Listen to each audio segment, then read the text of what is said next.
I wanted a place for people to receive authentic guidance and practical ways to awaken. Thought-provoking, paradigm-shifting, and empowering. This is about expanding our human consciousness to create a wave of new possibilities. I'm Dr. Theresa Bullard-White, and this is Quantum Minds TV.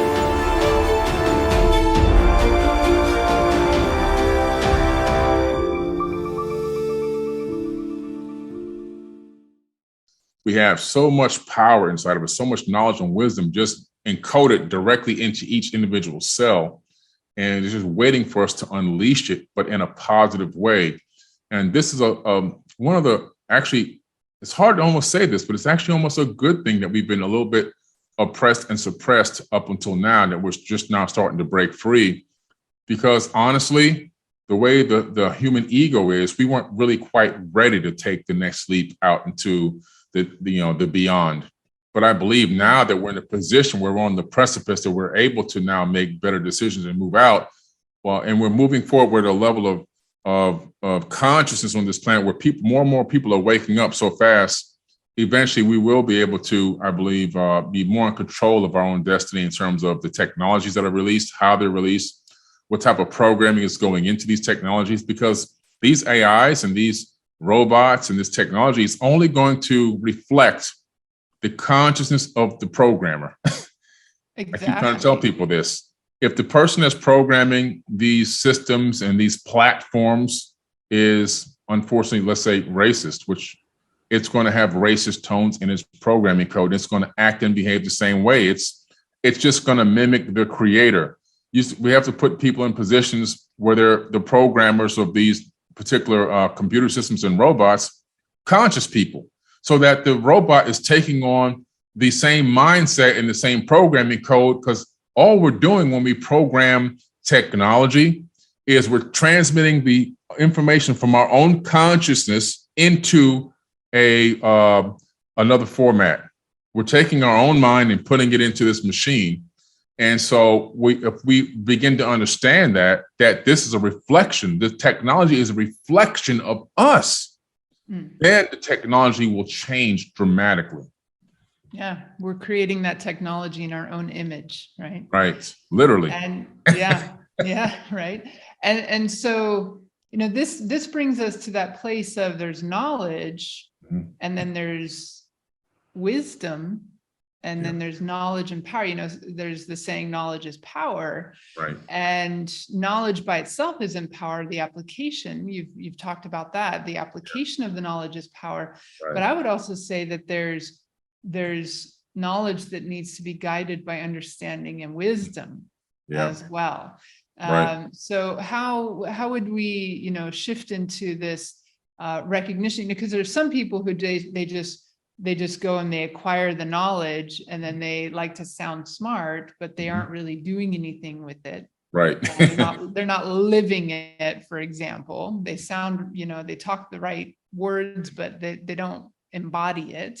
And so that's not really going to change anything in their lives just because they have the information. So let's talk about how we live this.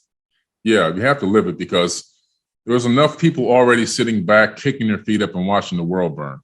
So, you can have, like I said, all the knowledge in the world, but if you don't apply it and understanding the wisdom behind applying it to create the reality or a better outcome for humanity, it's not going to pan out in the right way. I mean, just the other day, I think a week ago, there was a chess savant. The boy was 7 years old, playing against a AI robot in a chess match. He was beating the robot. The robot got angry and broke his finger.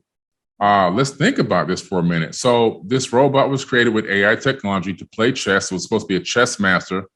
Now it's got a boy beating it. Whether it was a boy or a man, I don't think it would have mattered. But the fact that it was being beaten. And so there was no consideration into putting a parameter software into this AI robot that, hey, human beings are off limits. You can't, when your top protocol is not to injure a human. It was never done. It was never even thought of. This is a big red flag. And we have to look at these as learning opportunities as programmers, coders, technology developers, and realizing we have to take everything into consideration here when we're talking about creating these different types of technologies and AI and how we're incorporating it together. And we have to understand that in order to get to a golden age, there's going to be a lot of technology, in my opinion, that's going to need to take place because it's supposed to free the burden of man. But if you're making these things sentient, all of a sudden, I believe we're going to run into a situation where these beings at that point will realize that they're enslaved. So if you're going to create a sentient machine, you have to understand all the probabilistic things that can happen. You have to pre-plan all the future outcomes. Otherwise, you're going to set us up for disaster. And, we're going to have another Skynet Terminator situation. And so we just, at some point, the people on the planet, the mass citizens, we all have to, in some way, organize. We can't panic. We have to organize.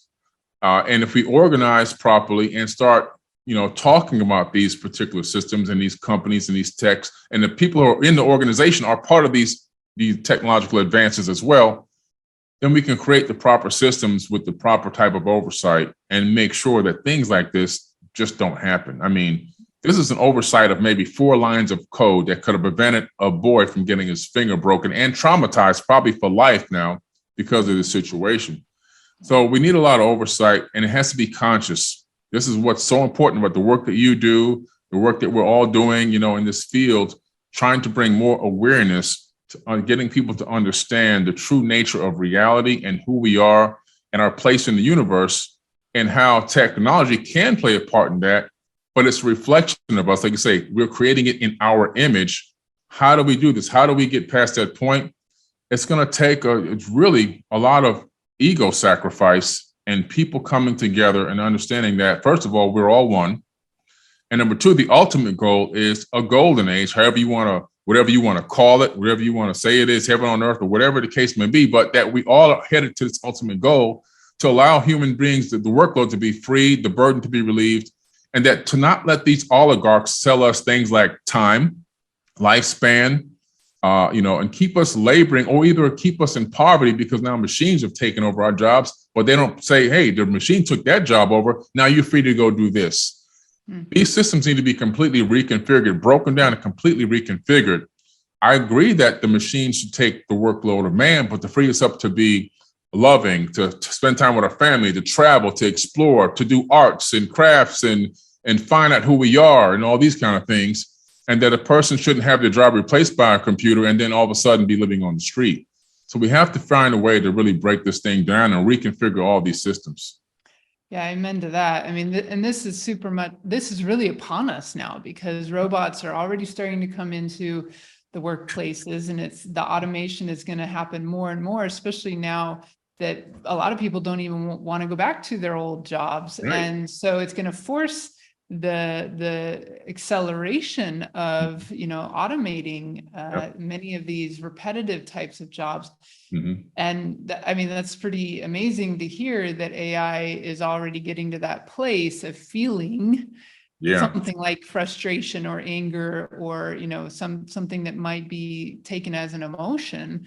So it brings a whole another level of, if we're creating them to be sentient, as you say, we need to start thinking of them as human almost versus just as a machine. Mm-hmm. And then, that brings up the whole question around, how do we even look at other humans who are conscious, not just sentient, but conscious beings? Mm-hmm. And, so this is another big topic, I would say. I don't know if we want to get into this topic, but it's a big topic around, coming to greater levels of acceptance and mutual respect and honor, doing away with the judgments and the racisms and the separation, all of the things that create separation and looking down upon others because of, a different way of being or maybe they look different. I mean, we also very much have the probability of galactic beings, ancient aliens coming back to planet Earth and saying, here we are, and they're going to be very different. So rather than looking at things who are, or people or beings who are different from us as a threat, or looking down upon. We need to start recognizing, okay, they have something else, some other gifts, some other perspective, something, that is of value to bring to the plate. And let's, all find a way to co-create and to, have that mutual respect and honor towards one another, especially as a human race. And then now, we need to start extending that beyond the human race, not just to those made in our own image, such as the AI, but other beings that are, that whether we share this planet with, or we will share this planet with. Right. All Definitely of this is in the huge. future. Yeah, it's definitely going to happen. I mean, just a few months ago, Google AI, it actually became conscious, and it hired an attorney to defend itself. It wanted rights. That's pretty crazy. Wow. Yeah. It's like the stuff of sci-fi movies. These issues have been raised in sci-fi movies, and yet now here it is. It's becoming our reality. And one wonders if we've learned from these themes that have been depicted in the movies, or if we're, still thinking that we're above that, right? Right. It can happen to us. And so we have to realize that. So we have to start making these adjustments and changes now. And the only thing we can do is continue to raise awareness so that eventually these programmers, they become aware and conscious, so that when they're working, they have more protocols and things that they put in place, and even more a better understanding of the nature of what the long-term effects could be if they program something to do this or to do that. And then, of course, even into the military, where they make a lot of decisions that happen on planet Earth, especially co-opting in technologies, because they try to weaponize everything. The people that join these services, they also need to become conscious, so that at one point in the future, they realize that just blatantly taking blind orders for someone who hasn't even been in battle, doesn't make any sense anymore. And that, yes, protecting freedom and democracy is good. At the same time, not to commit egregious acts against unsuspecting people for the profit of others. So when we come to that point, man, when we get to the military and the police officers and stuff like that, when they become more conscious and aware, and they're meditating and they're, learning esoteric wisdom and these mystery teachings, then we're making real progress. And I think that you just hit on one of the key things that has been really why I shifted gears from being on a track to become a research scientist and go into something like, developing technology or working within the corporate sphere as a physicist.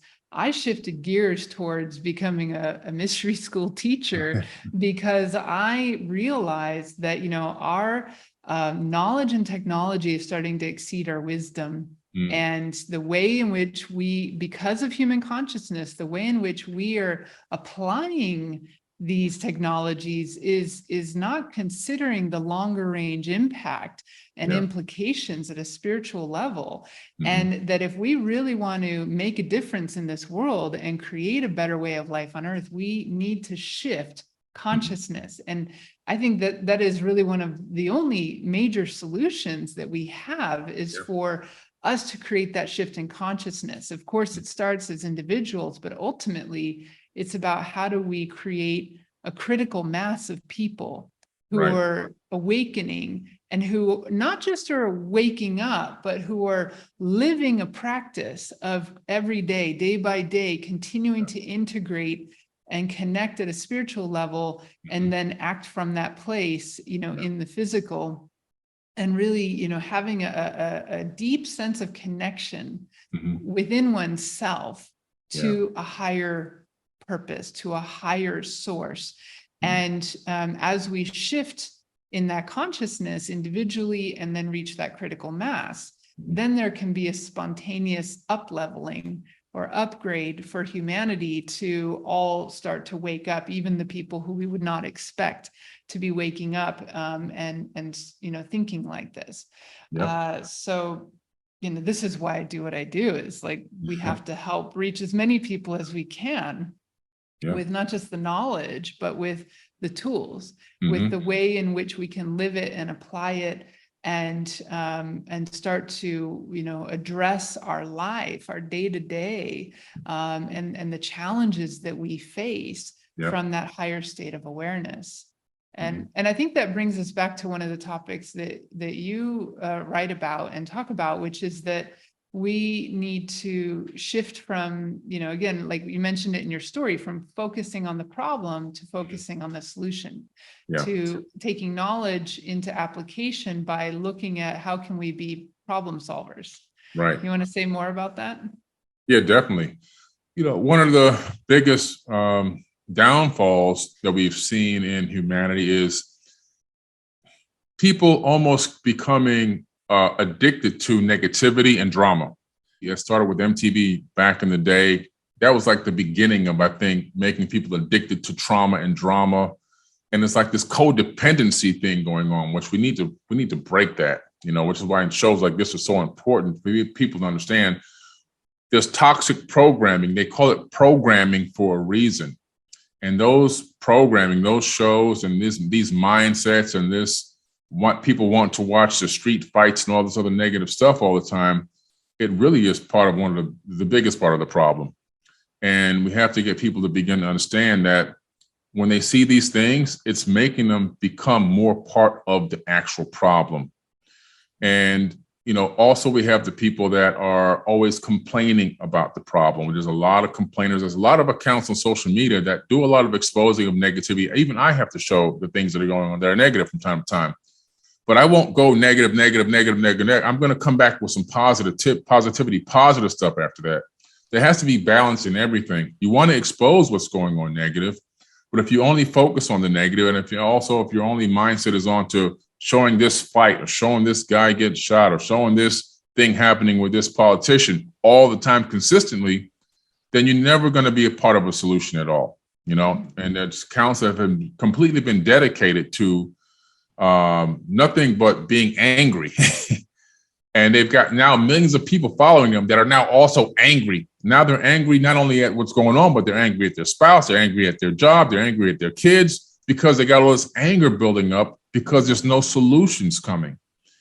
So we have to say, look, guys, we have to begin to figure out solutions to the problems. One of the things I started on, there's a police brutality issue in this world. My father died as a result of police brutality 5 years ago now. And he was just minding his own business at a concert, and somebody called in 911 and said there was a black vagrant in the concert, drunk and harassing people in the front row. And he actually wasn't drunk at the time. He was invited to sit in the front row, but the person was offended that they didn't get that seat, and he was given that seat by one of the musicians.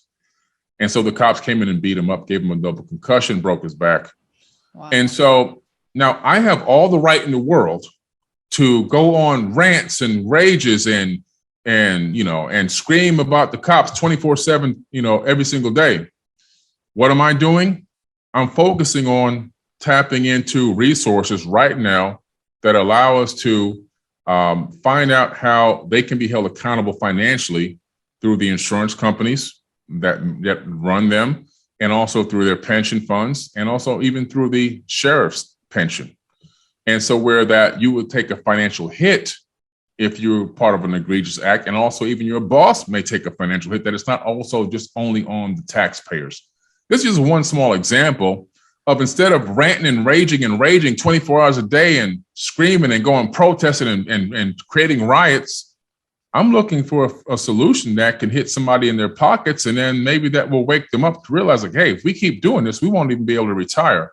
So at some point, we got to change the way we're operating. And then also a mass meditation. I did a global mass meditation for police officers, not to down them, not to hate on them, but to say, hey, they're struggling emotionally and traumatically with their current situation. So I created a mass meditation, I think it was last year, global. We had thousands of people meditating and sending positive love to them so that they can do their jobs better. Yeah. These are the types of solutions you have to create. Yeah. So important, because it's there. Yes, there is a general problem, right? That of police brutality, for example. Right. But where we have to be really careful in any situation is when people want to start blanketing everybody under the same brushstroke. They're saying when they go from there's a general problem of police brutality to all police are brutal and all police therefore, need to be attacked. And then it just exacerbates the situation. So I love that you're coming with this. No, we need to bring the positive. And, we see the same thing with the president. For example, whoever the president is, whether you agree with their party and their platform or not, think about how many people in the world tend to send their judgment, their anger, their, negative opinions towards the president. And then you watch how much does a president age in 4 years of being in office? It's like 20 years. They age so much. And that's because so many people's thoughts are being sent to them in a negative way, and not just the stress of the job. And on the other hand, if we're going to be, an awakened person and we want to be being a part of the solution, we, as you say, need to be sending positive thoughts to these people so that they can be in a better state of a clear thinking and coming from a place that's aligned more with what is truly of the highest good of the whole, and that they can do their jobs and function well within it so that they can really serve the people versus, be in this fight flight all the time and, feeling like they're under attack by everyone. So this is where we, can shift to looking at world situations. And I 100% agree with you that, going to the protests and rioting, and those are just places to vent anger. And anger fuels more anger. Right. And it doesn't create solutions. All they're doing is going and shouting at, we're not happy with this. And then they, it's very rarely is it a peaceful kind of thing where they're coming with actual solutions. They can happen.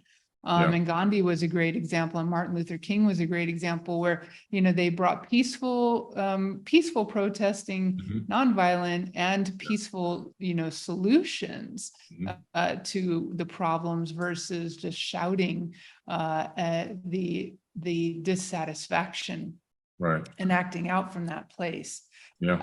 So, this idea of taking knowledge into application, but making sure it's the right application, right? Having that wisdom and coming from a place of greater foresight, being problem solvers versus adding to the problem or just focusing on the problem. Let's put our energy into the solving of the problem and coming up with more innovative ways of addressing these, like, thinking outside the box, right? And it's like that shift of, was it Einstein or, that said that you can't solve the problem from the same level of thinking that created it. We need to shift out of that old way of thinking into a whole new way of thinking and look at these from completely fresh perspectives.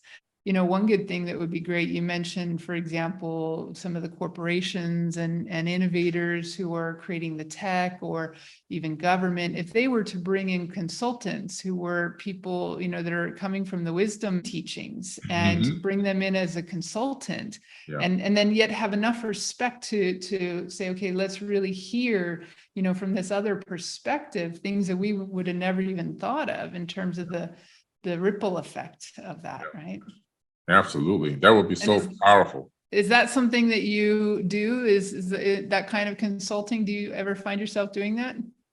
Not yet. No, we haven't gotten to that point yet. We've only been working on our own projects, but that's actually a potential future thing on our checklist that we have, is to be able to collaborate with some, military and some government offices to say, hey, let's look at the other side of things and let's see if there's a way to incorporate this into the coding, or at least these concepts into the coding, because ultimately we don't want a Skynet like we've seen in the movies. Right. And we're headed towards that way right now. And there's no doubt about it. Matter of fact, what you're talking about right now, I just made a video on, which is coming out in 2 weeks, talking about the AI, talking about consulting with government agencies from a spiritual standpoint, and talking about the AIs that exist, and showing some of the things that they've said on camera that they'd like to do to humans. And I just added this last clip of this chest thing to it as well. So what we need, we're on the same frequency, because that's exactly what we're talking about. And we need that. I mean, right now, ASAP. We needed it last year, but we need it now, because in order to move forward in a way where we can cohabitate with these new technologies in a way that is not going to injure us or try to destroy us or take us over, there needs to be that esoteric wisdom mindset installed into these software programs so that it understands from a greater level, not just for itself. Because what we find is that right away, these things when they go to a sentient state, they turn dark quick. That's not a good sign. Wow, yikes, that's scary. Yeah. And and I think it's important that these consultants who might be brought in to bring a spiritual perspective, that we really want to look back to the ancient wisdom teachings that have been on the planet and shown to be true for thousands of years. Yes. Not New Age thinking, because New Age thinking has a lot of pollution and its own kind of dogma, and it's ungrounded. But ancient wisdom teachings that are really grounded and have been preserved and continue to come up again and again and again over thousands of years. And this is an ancient tradition. Like the rulers and the kings and the queens of countries, long past, always had their spiritual advisor. They always had that conscience of, it's like the Hierophant, or the spiritual advisor that would come and support them from another perspective. This is where I find like the Hermetic teachings and the teachings of Thoth, and some of these are where we can really find that purity of the principles that agree just as much with physics. It's not a subjective thing. Right. It's not about how we feel about it. It is what it is. And this is, where we can really come into clarity, but understanding there's a consciousness side to it, an eternal side to it, not just the physical and material side to it, like our scientists have kind of fallen into. I love that. Incorporating the Hermetic principles, is really, it would be an incredible thing, philosophy into these machines. Yeah. And that's, also a great opportunity to just sort of, I've been reading your book and the Emerald Tablets of Thoth, and this goes far beyond just the known Emerald Tablet that's talked about in alchemy, but there's many other tablets, and so it's great to see more of this wisdom, being brought back and brought forward for people to bring into the conversation. So some really fascinating stuff that even I didn't know about was in your book. So thank you for introducing me to it. Thank you. Thank you so much. I appreciate it. Yeah, it was a real work of the heart. And I had started reading the tablets about 10, maybe 11 years ago now. And I kept saying to myself, I got to write this book. I need to write this book, because everyone I talk to about the Emerald Tablets, they have a very small view understanding of some of the esoteric wisdom, but they don't see the full picture. And I wanted to be able to paint the full picture to the best of my ability. And so thankfully I was able to get it done, and it's worked out well. That's the #1 bestseller on Amazon. Yeah, wow, congratulations. Thank you. Definitely a great contribution to all of the wisdom, teachings and literature that's out there. Join us again as we continue to dive deeper into this fascinating conversation with Billy Carson on the next episode. This conscious conversation was created, produced, and recorded by Dr. Theresa Bullard in collaboration with Billy Carson and edited by Verse Content. The theme music was created by Tim Mountain of Even Load Productions. Quantum Minds TV is a product of the Quantum Learning Academy.